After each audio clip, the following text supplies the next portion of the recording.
Well, here we are. Hi, guys. Thank you for joining Friday's Wine and Design at 4:30 p.m.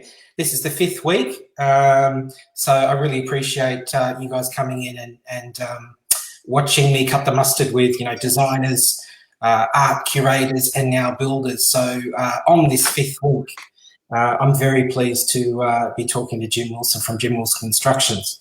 So I'm going to introduce Jim in just a second. He's merchandised his office, I think, there. Jim, it looks different from the other day. What have you done? Is that a room or? Well, I had to do something, mate. The last time we spoke, you told me that I just looked like I came out of the jungle, mate. So I had to do something. So I put on a nice shirt. I've changed rooms. We're in the boardroom right now. Cool. Yeah, so it's for the serious episodes, mate. So we're here, ready to go. Ooh, not that serious, Jim. It's just a Friday afternoon chit chat. Before we kick off, I'm just going to introduce myself. So I'm Adam Scougall. I create beautifully unique homes for people that are staying put. If you'd like to talk to me, to get on the phone with me for a 15-minute phone call to discuss a potential project that you'd like to really just talk to me, sort of wash over the details with, feel free to PM me, instant message me, say call me Adam in the notes box, give me your email address, and I will come back to you and talk to you early next week about your project. So yes, here we are. So I've been looking forward to this all week, Jim, talking to you. So have I, Adam. Very exciting, mate. Yeah, so it's a really, it's a topic that I think a lot of people will be really pleased to sort of hear about, because working with a construction company is, I mean, who really knows if you're a residential, I work with residential clients, Jim, as you know. If nobody's done a reno before and haven't worked with a team, especially a team like yours that is so well oiled, they're not necessarily going to know what to expect and why should they go with a company such as yours, etc. So I think it's, we're going to talk about some really interesting and clarifying things today, which I think people will really appreciate. And also I can lend my own experience because we worked together and had a very successful project, long-running project completed last year. So I'm going to hand over to you and tell me about Jim Wilson Constructions. Sure, Adam. No worries, mate. So what I thought, I'd just give you a bit of history. I'll try not to put everyone to sleep right now, but I'll give you a bit of history about who we are, and then tell you a bit about what we do. Sorry. Can you hear me? Can you hear me loud and clear? I do, mate. I do. So I'll just start. I've gone a bit rogue today, Adam. I've opted for the beer. We don't have wine glasses in the office, so I don't want to be seen drinking out of the bottle. So anyway, I've got a cold beer here. You're fine. Thank you. But so a bit of history about us. So we in 2009, JWC was founded. Now at that stage, I was 21, 22 years old, so we weren't actively trading then. I probably wasn't ready for it then. So there's a few years after actually starting the business, I did a bit of traveling. I did a bit of a bit more work experience. I returned back in 2013, and it was pretty clear at that stage to me anyway, what I wanted to do. And that was this. That's what we're doing here now. So end of 2013, actually started by putting an ad on Gumtree. That was how I got my first job. It was simple as that. I remember I was sitting down at the beach one day with a couple of friends, and they, having a great day, and then got a call from the prospect basically. Packed up the towel, ran off, got home, got out of the budgie smugglers, got changed, ran off there, got along really well with the prospect, and ended up getting the job, and that's when it started. So it was the end of 2013, and things have just, I guess, blossomed since then, and developed. What we do, us in a nutshell, we're a high-end residential construct. You're right there, Adam. You had a spill, mate. Sorry, my lights. My lighting has dropped. I can't take you anywhere. For a second, give me, but back to you. Mate, so in a nutshell, we are a high-end residential construction company. Yes. We specialise in renovations, alterations, additions, architectural new homes, and so on and so on. So anything to do with building, in the residential sense, we do that, and that's our focus. Yeah. Fantastic. Jim, did you just say, like, do you know what? I spoke to you, gosh, I probably spoke to you in 2013 just asking you for advice before we even worked together. Was it only 2013 literally that you kicked off in your current incarnation? Yeah, exactly right. So like I said, I was actually overseas, and I came back. I think it was early 2013, and our first project was the back end. So this is what our 6th or so year of business. I had a pretty clear vision of what, from starting in 2009 till when we actually actively started, renovating homes. I had a pretty clear vision of what our objectives are and what we're going to set out to do. So and that's what we've been trying to do for the last 6 years. Jim, what are some of those objectives? Because it's a really interesting just said. Listen. I think I go back to, because I started in the industry back in end of 2004, and I noticed that the things that were lacking in the industry was a lot of customer-faced stuff, a lot of things weren't. I saw holes in the market, and our focus is I guess it's a 2-pillar focus. It's A, around quality, and B, it's around customer service, and that's what kept ringing through my head, is that there's ways that I think that we can offer the customer a better experience in this whole process. You said customer service. That's right. So having worked with you, that's absolutely paramount to me, is the service and the respect. I think, especially for you, Jim, directly, from the first point of contact, you've got a really lovely person on the phone. He's very professional. To me, I didn't realise you were so young, Jim, but you've really got this sort of, I think, sense of respect and just sort of quiet sort of contentment with your processes and the people that work for you. So I think it's really admirable. I think when you talk about customer service and really, do we really go for anything other than that ultimately, and that sense of, I can reach out to you and you'll be there.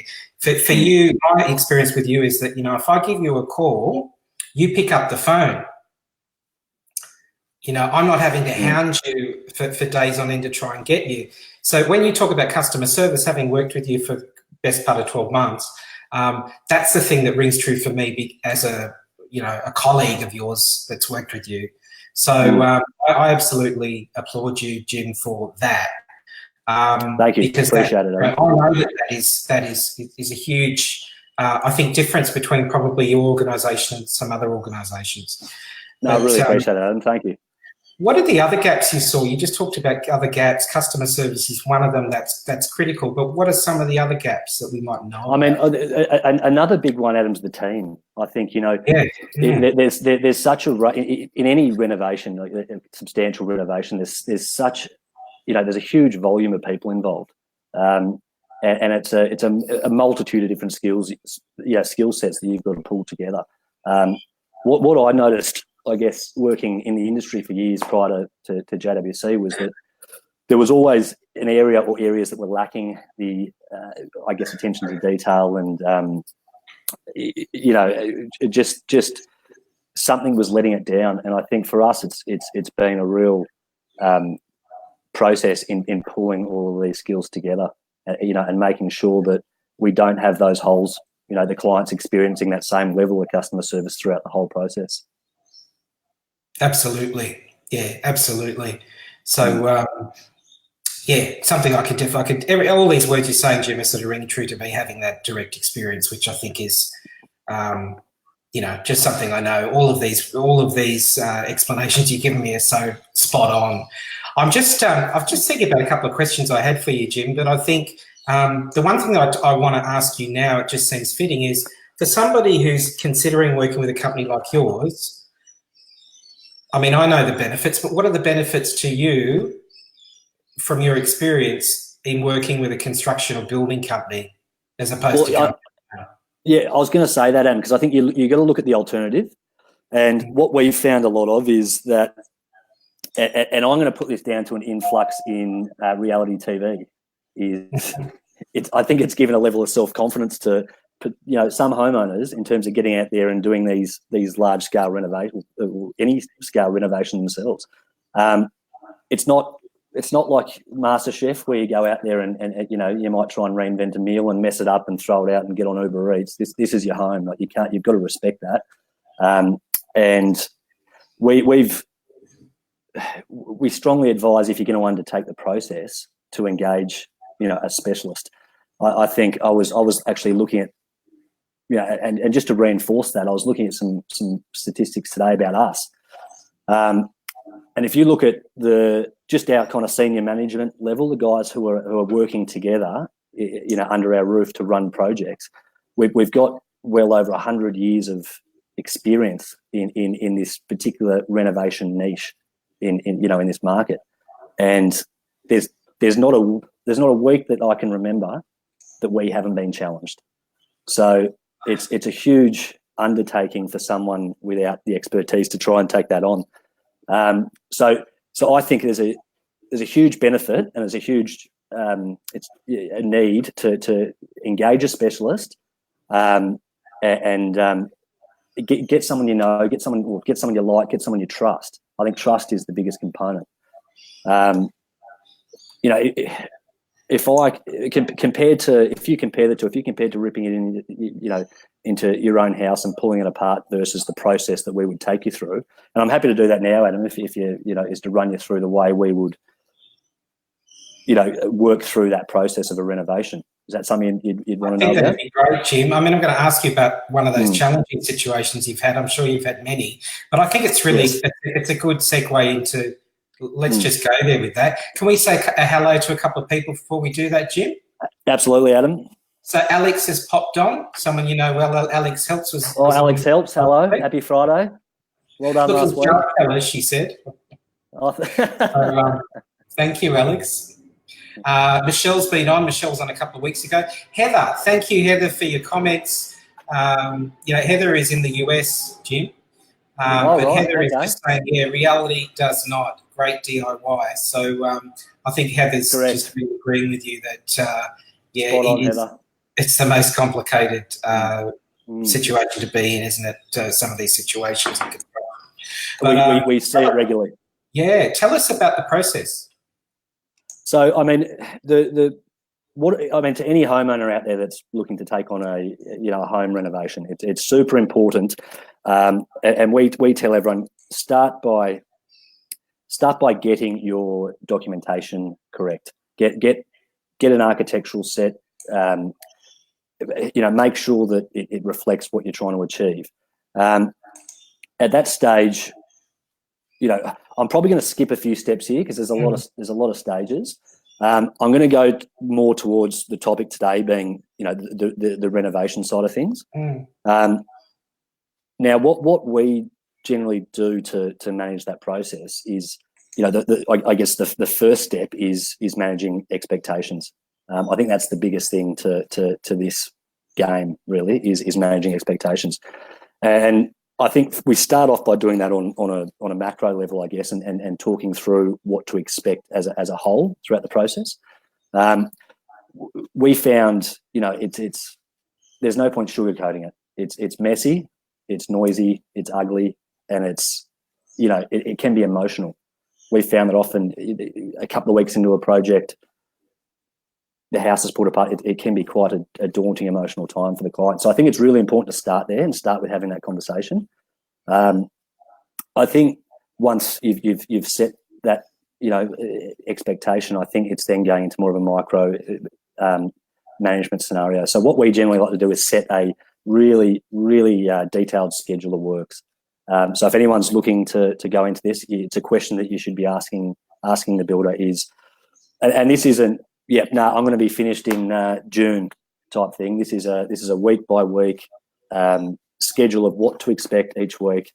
who's coming in when, and it's really, really important. It's a really good tool to empower the homeowner.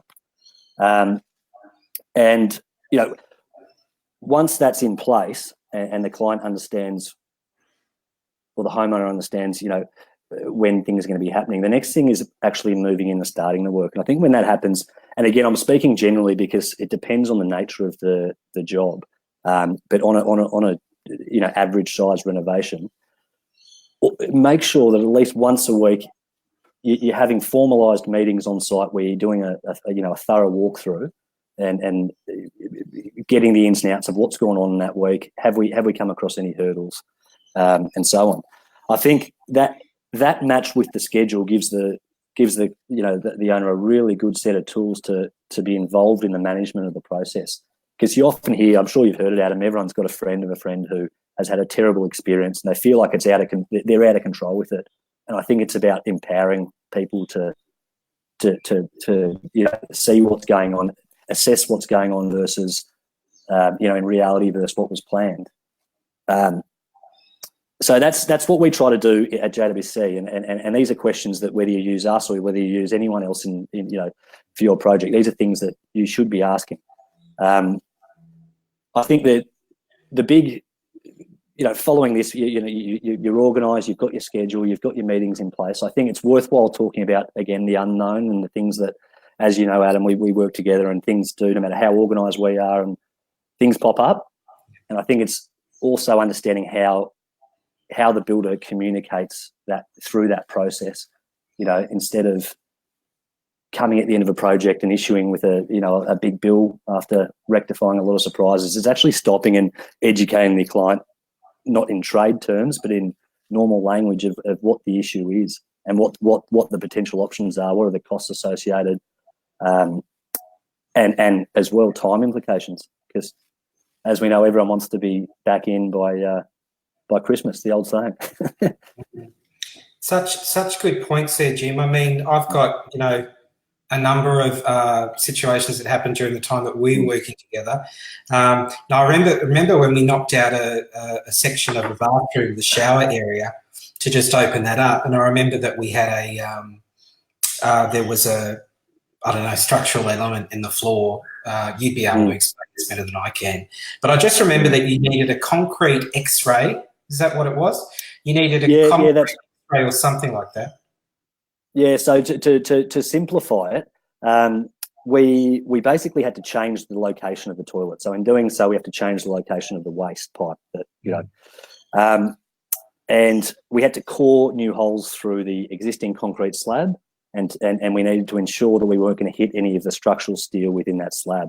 So it sounds very surgical, and we did have to go and do a concrete X-ray and work out the location of where and how we were going to resolve this. But we did, and we worked through it, and we, you know, Adam and I discussed options, knock-on effects with design, knock-on effects with price, and manage that process. And the result speaks for itself, I think, Adam. I think we got a fantastic result on that one.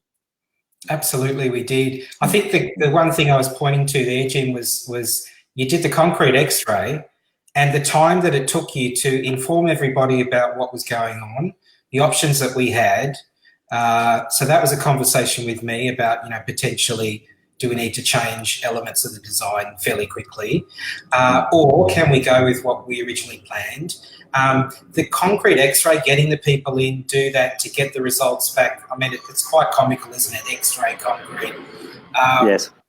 We're not in an operating theatre, but I think we sort of learnt about the situation on Thursday afternoon or Friday. And I think by Monday afternoon or Tuesday morning, we'd had the X-ray done and we got the all clear to go ahead and proceed with what we wanted to do. So I think the one thing that I want to point out is it's the well-oiled sort of, you know, the process, you know who to contact.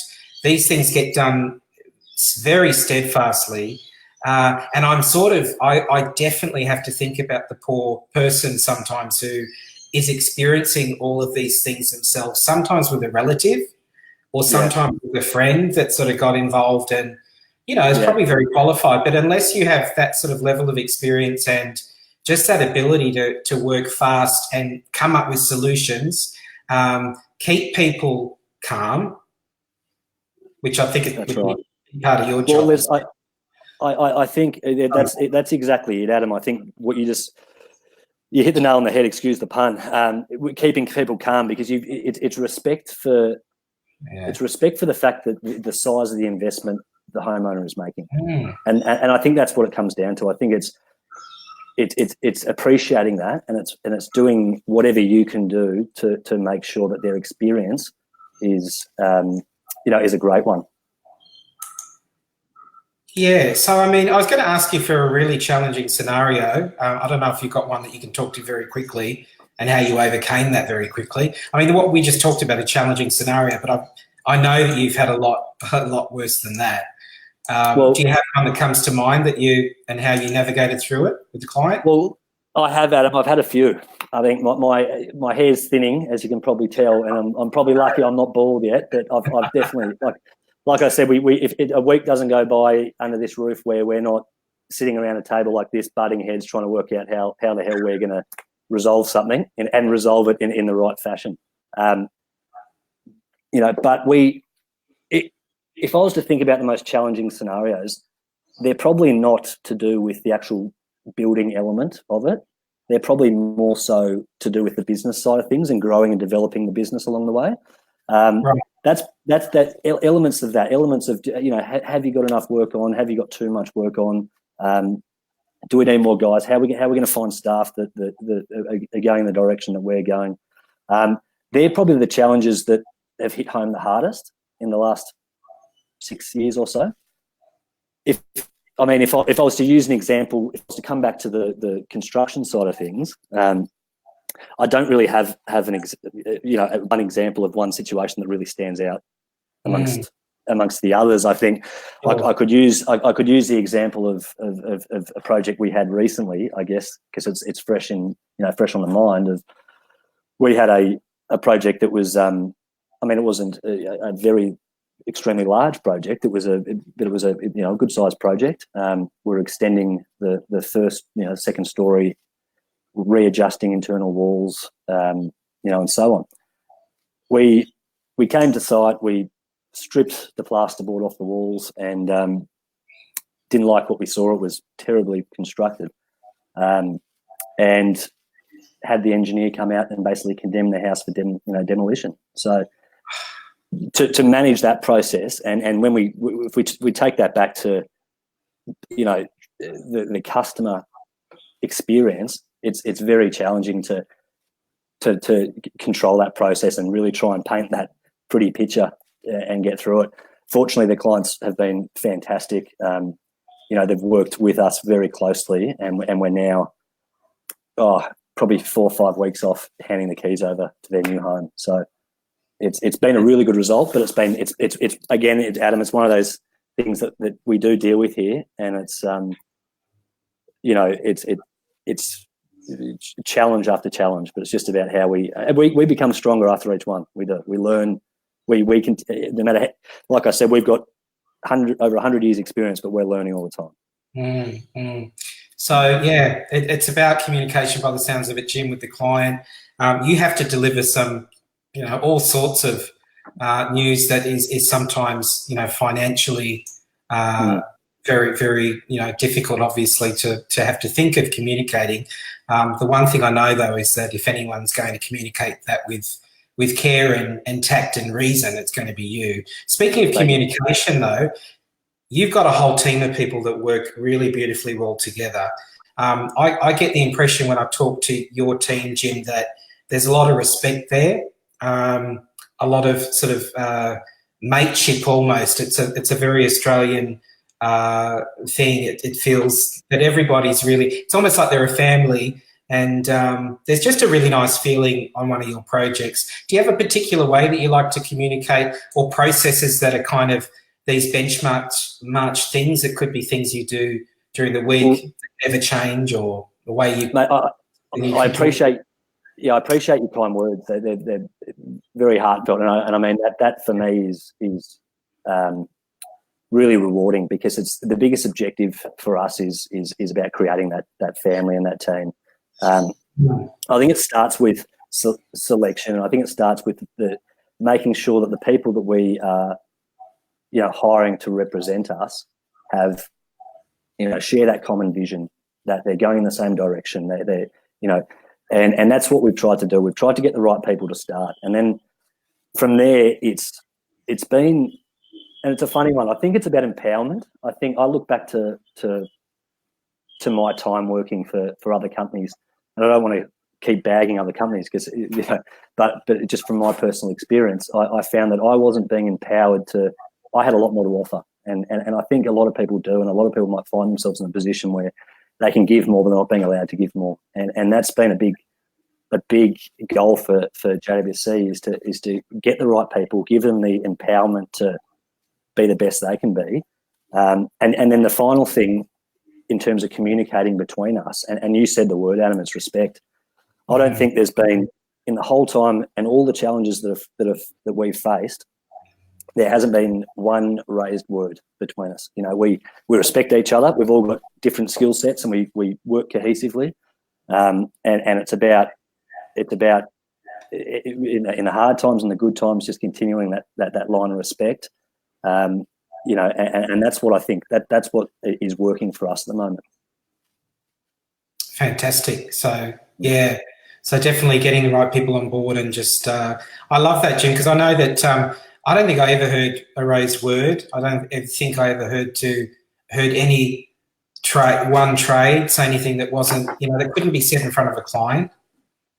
People are on board, things are messy, but there definitely was that sort of decorum in terms of communication and standards. So I know that to be true. Do you have a 5-year plan for JWC, Jim? Listen, I've got, and I've had it since July 2009 when I registered the business, and have a very clear vision of where I want to take things and where I think we need to be.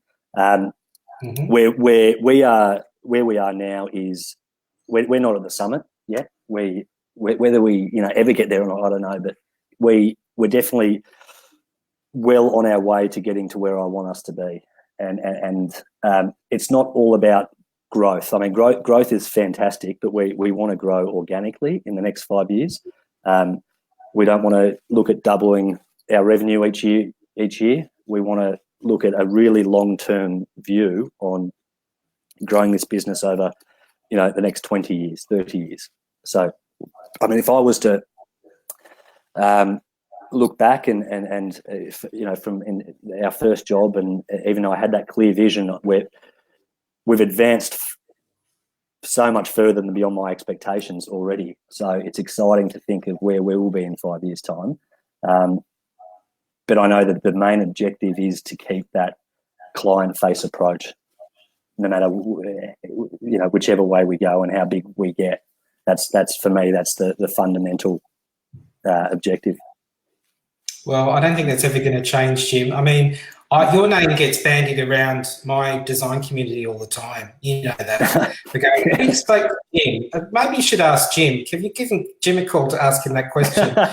We kind of, not only do we want to work with you, but we also I'm going to give Jim a call, and I bet he can put you in the right direction.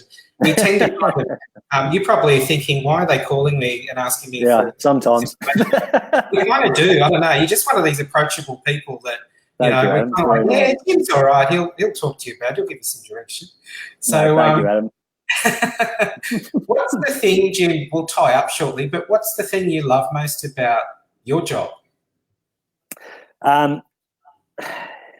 It probably sounds cliche, but it's actually the reward you get from at the end of a project, looking back at it and looking what you've actually physically built. There's probably two things, and that's the first one. And I think when I'm a carpenter by trade, so in the years that I was working as a carpenter, I would get that daily. I'd get a task and I would do it, and I would get that reward. So that feeling and that sensation that you get, and it's quite, I'm sure you feel it too, Adam, because anyone who loves the construction and loves beautiful properties gets that feeling when they it's, I don't know if it's pride or what it is, but it's this calming feeling. And it's probably one of the most rewarding feelings I get. It's longer between drinks now because I'm not out there every day in the field. I'm here, and I'll see a project at the end of 6 months or 12 months or whatever it is, and but I still get them.